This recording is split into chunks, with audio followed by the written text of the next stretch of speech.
The features of the Fair Consideration Framework, or the FCF, needs to be viewed, I think, in our local Singaporean context, where there are more jobs created than there are Singaporeans available to fill. And this is a good problem to have, and it's a good situation because it allows us to keep unemployment low. Unlike in other countries that face high unemployment among locals, our economy continues to generate good and diverse opportunities for our people. So the purpose of the FCF essentially is to encourage a level playing field for Singaporeans and maintain our values of meritocracy and fairness at the workplace. The FCF therefore needs to be designed in a way that is practical and appropriate for our people. One, that pushes employers to consider Singaporeans fairly, but at the same time avoid making things too rigid for businesses. Now, why does this rigidity matter? Well, it matters because when companies can thrive, opportunities are also created for our people. So it is really about catering for an open, diverse, dynamic workforce, but at the same time making sure that there's fair consideration at play. They need not be mutually exclusive. But let us also be very clear that there are no exemptions to the need for firms to consider Singaporeans fairly. All firms must do this. But some practical exemptions have been made for the advertising requirement. And the advertising requirement is just one part of the overall framework. First, firms with 25 or fewer employees are exempted from the advertising requirement, as we believe that many smaller businesses do not necessarily have the sophisticated HR management to process many of these applications. One could argue whether it should be 20, whether it should be 30. Well, in our judgment, we believe that 25, in discussions with the tripartite partners, that 25 would be the number to start off with. More importantly, however, applying the FCF to the larger firms will also yield the greatest benefit, given that they employ most of the EP holders, and they also generally offer jobs which are more sought after by Singaporeans.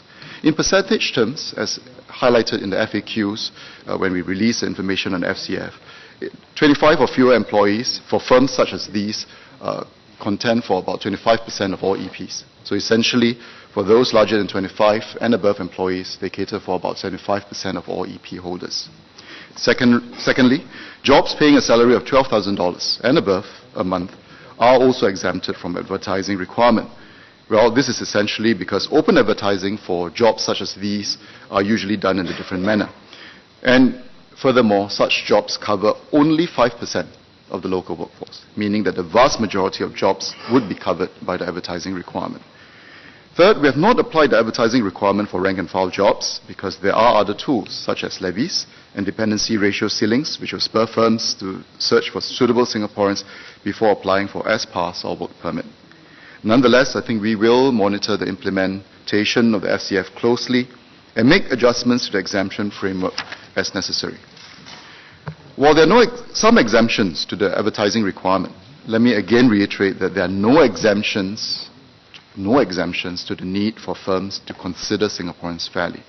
MOM will impose greater scrutiny on firms with a low proportion of Singaporeans at a PME level for its industry, whether they are small firms or whether they have jobs paying above $12,000.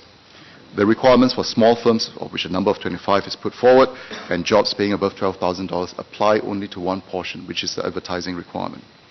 Employers will be identified for additional scrutiny based on a range of factors. We will consider how a firm's proportion of Singaporean PMEs compares with others within the same industry. Other factors, such as how fast the proportion changes over time, which could be due to promotion, retirement, retrenchment patterns, etc., are also relevant.